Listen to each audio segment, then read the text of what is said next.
Before you help that person again, ask yourself this: are you blessing them or cursing them? The Bible reveals something shocking.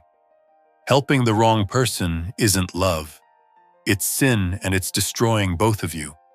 In the next 12 minutes, I'll show you the 7 types Scripture warns you not to help.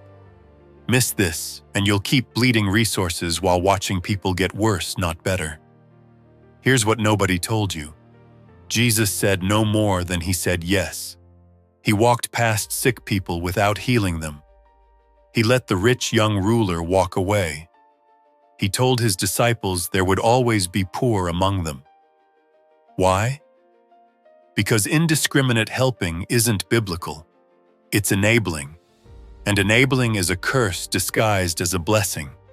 Let's start with the most dangerous type: the person who demands instead of asks. They don't say, "Could you help me?" They say, "You need to help me."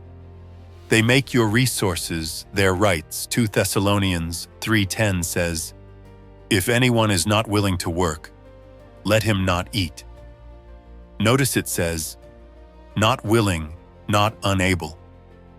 This reveals God's heart about entitlement. Here's how you'll recognize them. They get angry when you say no. They never say thank you. They always need just one more thing. That's entitlement, not need. When you help an entitled person, you're not showing love. You're feeding their pride. Here's the boundary you need to set. I help people who ask humbly, not people who demand. The second type is more subtle. The person who lives from emergency to emergency, always in crisis, always needs immediate rescue, always has drama. But here's what you'll notice. Their crises are usually self-created. They're addicted to adrenaline and attention. They create chaos because chaos gets them help. Proverbs 19:1-19 warns, "A man of great wrath will pay the penalty, for if you deliver him, you will only have to do it again." This is exactly what happens with crisis addicts. When you rescue the crisis addict, you're not helping. You're enabling their addiction to drama. Here's the boundary you need to set. I can't keep providing emergency help. You need to learn to plan. The third type is even more draining. The person who takes but never acknowledges. They receive your help, but act like it's owed to them. They never say thank you. They never reciprocate even when they can. Luke 17 shows us Jesus healed 10 lepers. Only one came back to thank him. Jesus noticed. He said, "Were not 10 cleansed? Where are the 9? This reveals how much gratitude matters to God. Even Jesus expected gratitude. When you keep helping ungrateful people, you become resentful. Your joy in giving dies. You start feeling used because you are being used. Here's the boundary you need to set. My help hasn't been appreciated. Until that changes, I'm directing my resources elsewhere.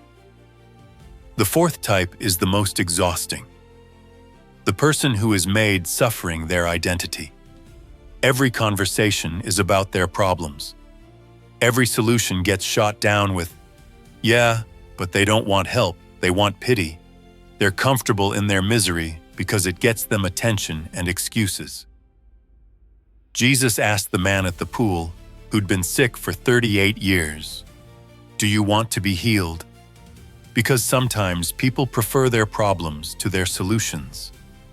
When you constantly rescue the perpetual victim, you rob them of the growth that only comes through struggle. Here's the boundary you need to set. I can't keep having the same conversation. When you're ready to take action, I'm here. The fifth type is the most cunning. The person who weaponizes your faith against you. If you were really a Christian, you'd help me. Jesus would never turn someone away. They make refusing their request feel like sin. Yet Jesus turned people away all the time. He didn't chase the rich young ruler. He let them walk away. Galatians 1:10 asks, "Am I now seeking the approval of man or of God? If I were still trying to please man, I would not be a servant of Christ." When you give in to manipulation, you're not serving God. You're serving fear and people-pleasing. Here's the boundary you need to set. I make decisions based on prayer and wisdom, not guilt or manipulation. The sixth type is the most destructive. The person who talks negatively about others to you and about you to others. They spread discord, create division, poison relationships. They come with concerns about people, but they're stirring up trouble. Proverbs 26:20 says, "For lack of wood, the fire goes out, and where there is no whisperer, quarreling ceases." When you help this person, you're funding their destruction of community. Matthew 7:6 warns, "Do not throw your pearls before pigs, lest they trample them underfoot and turn to attack you." Here's the boundary you need to set. I don't engage with gossip. If you have a problem with someone, go directly to them. Finally, the seventh and most hopeless type, the person who consistently makes bad choices and refuses wise counsel. They reject godly advice, scorn correction, repeat destructive patterns. They want your help, but not your wisdom. Proverbs 23:9 says, "Do not speak in the hearing of a fool, for he will despise the good sense of your words." When you help the rebellious fool, you're subsidizing their rebellion against God. The prodigal son's father didn't chase him down. He let him hit rock bottom. It was only in the pig pan that the son came to his senses. Here's the boundary you need to set. I can't keep rescuing you from choices you refuse to change. Now that you know the 7 types, how do you discern who deserves your help? Use these 4 biblical tests. First, check their humility. Do they ask or demand? Second, examine their responsibility. Do they own their situation or blame others? Third, look for gratitude. Do they appreciate help or expect it? Fourth, assess their growth, and are they learning or repeating the same mistakes? You're not God. You don't have unlimited resources. You need to be a wise steward of what He's given you. When you start applying these principles, 3 things happen. The first thing that happens is you stop feeling guilty about saying no. You realize boundaries aren't selfish. They're biblical stewardship. The second thing is your resources start going to people who actually change. You see real transformation instead of endless dependency. The third thing is you become a better steward of what God has given you. You're not just helping, you're helping wisely. Think about someone in your life right now. Are they humble or entitled? Grateful or demanding? Growing or stagnant? That person who always needs money but never changes their spending habits? Stop helping that family member who creates drama, then expects you to fix it. Stop rescuing that friend who takes your advice, ignores it, then comes back with the same problem. Stop counseling. This isn't cruelty. This is biblical stewardship. Look at how Jesus helped. He helped the centurion who showed great faith. He helped the woman who touched his garment in desperation. He helped the blind man who cried out persistently, but he didn't heal everyone in every crowd. He didn't feed every hungry person. He didn't chase down every person who walked away. Jesus helped strategically, not indiscriminately. Proverbs 27:14 says, "Whoever blesses his neighbor with a loud voice, rising early in the morning, will be counted as cursing him." Even blessings can become curses when given wrongly.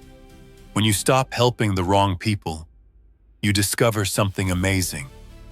You have more energy, more resources, and more joy for helping the right people. You're not burned out anymore. You're not resentful. You're not questioning whether generosity is worth it. You become like Jesus, selective in your help, strategic in your kindness, and supernatural in your impact. Your no to the wrong person is your yes to the right person. Right now, you have a choice. You can keep doing what you've always done, helping everyone who asks, regardless of their heart or their response. Or you can embrace biblical wisdom. You can learn to discern. You can become a wise steward instead of an enabler. The people you stop helping incorrectly might get angry. Let them. The people you start helping correctly will be transformed. That's worth it. I want you to make 3 commitments.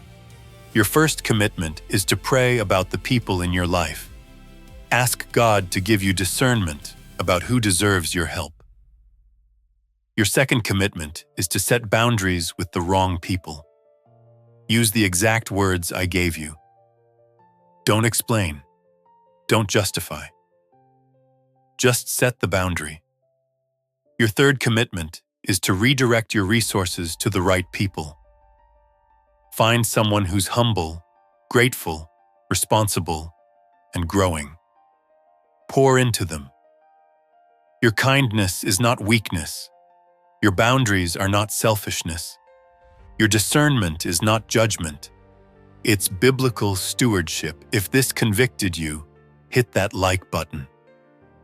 If a change of perspective, share it with someone who needs boundaries. Subscribe for more biblical wisdom that transforms lives.